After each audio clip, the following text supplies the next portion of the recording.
I love those clicky hubs, especially the Bontrager ones. Nice and clicky. You're never going to sneak up on anybody with those. Part of the reason. Today, I'm getting back to the roots. We're going to talk about big box bikes.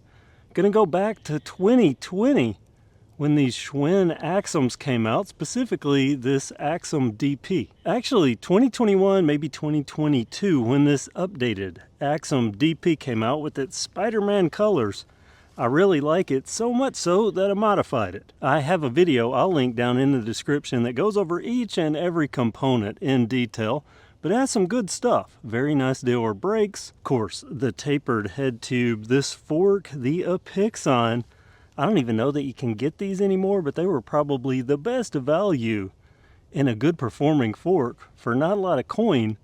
I really have liked them. I've had good luck with them, and that's why I put one on this bike. I do a lot of Maxxis and Schwalbe tires on this channel, but for this bike, I went to the local bike shop and picked up some Bontrager's XR4 Team Issue. These tires are tubeless ready, a good thing because I'm running tubeless on this setup, on these nice wheels. One of the more expensive upgrades here. These are Bontrager Line Comp 30s. They're part of the reason I'm making this video. They have the good Bontrager hubs, 30mm width. I didn't even realize I still have the Bontrager hang tag on this from the factory. I'm gonna leave it there, see how long it lasts. Tubeless ready to match the tires, and the rear hub's got that good click, and I think this is the upgraded rear hub if I remember this properly. And you can see the drivetrain that I've got here is a Microshift Advent, a Microshift Advent X. The best of the best from Microshift, and I think the best budget group set that you can get for the money. Makes for a very nice drivetrain. Up front I went with something that I don't use often on a bike, and that's an oval chainring, also known as knee killers. But they do provide a good little lunge every power stroke. And this particular oval chainring is a JG bike, and I figured JG bike chainring, why not JG bike cranks? That's what I have here, 170mm alloy cranks. And these are that Shimano Hollowtech 2 style, external bearing bottom bracket. If you're into mountain bike upgrading, you can upgrade away from a square taper. Usually you're gonna be very happy. I'm very happy with this. For pedals, I went with something you've seen recently on this channel, and this is going back to when I first used them, Crank Brothers Stamp 1 pedals. I didn't realize it, but I bought the large back then too. A good wide base for the foot. I've liked them on this bike, I've liked them on my e-mountain bike. I'm impressed by these pedals. They are a little more expensive than some other options, definitely more expensive than Fukers. But my last set of Fukers that I had wore out here. Decent pedals.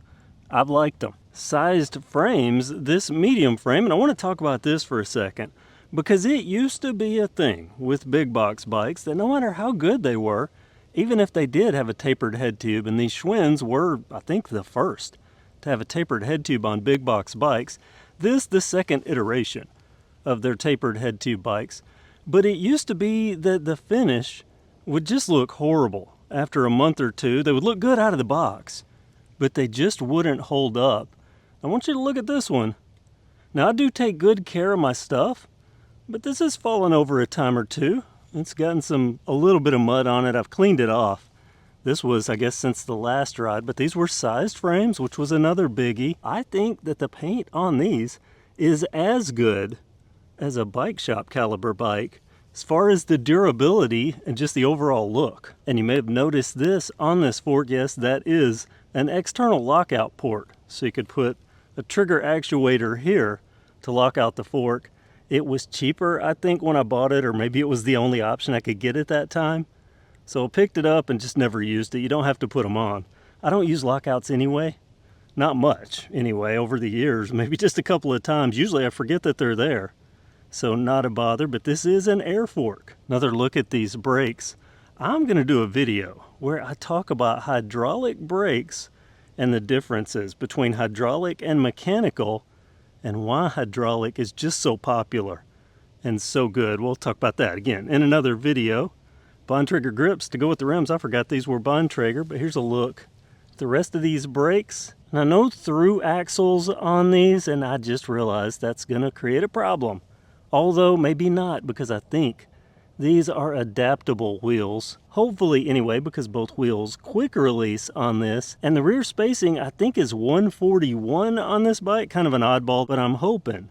These are adaptable. This external cable routing, now this is pretty funny, because everything went internal for a while. We had been asking for internal routing, and then I guess a case of be careful what you ask for, because that made it difficult for entry-level riders that don't have bike shop tools to upgrade to hydraulic brakes because they were all routed internally. These external ones, it's a lot easier to get that rear hydraulic brake ran when it's external.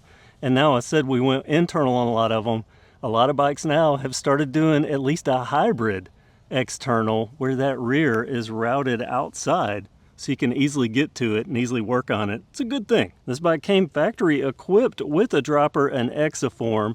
For some reason, I kept this saddle, I guess because it matches the graphics here. But today, after months of not being on this bike, I got back on it. I was like, wow, that's something that needs to be changed. But it does look good, it does match. But yeah, if you have one of these bikes, you'll probably be changing this out rather quickly. And I'll also say that Exaform, while good droppers, are among the slower to raise and lower. If you ride any that are better, they'll pop up faster and they're easier to depress the switch and press down when you're riding. You'll just notice this feels a little more resistive. Now to the point of why I drug this out today, because this is the previous generation Axum DP. Now they just call it the Axum Comp and the Axum Comp X. The Axum Comp X being the new DP. But I started thinking, since I have that bike, I really like this one. And it's beautiful. I planned on keeping this exactly as it is. But I started entertaining swapping over parts to the Comp X and making it the go-to bike since it's a current production bike. Let me jump in here with a quick edit and a quick voiceover to go over one thing that's important. The current Axum Comp X, which is the current version of this bike, is $548. But if you go to the Walmart website and you search for Schwinn Axum DP for $498, this previous version is still being sold on their website. Now, as I've mentioned, this is a good bike. It comes dropper equipped. Also, a side note, give you an idea of the current mountain bike market. This blue one, that's the original Schwinn Axum DP from 2020. They're still in stock, including the 2021 revision. So I'm a little torn for me because it's of my best interest to be on the newest, latest, and greatest and modifying that because that's what's currently being pushed. But I will tell you, as much as I do like the Axum Comp X, if I could save $50 and get a bike that I know is very good and I still love the look on, and I think the finish on this 2021 model is just exquisite. So it's something to consider, something I thought I should point out. If you're shopping for an Axum DP, there are plenty of options. And now back to where I was. So that creates a little internal dilemma. And then there's this second dilemma, and that's when it comes to wheels. Because my e-mountain bike is in need of a new wheel set. And when I bought these, I'm pretty sure I paid a couple of $100 each for these wheels.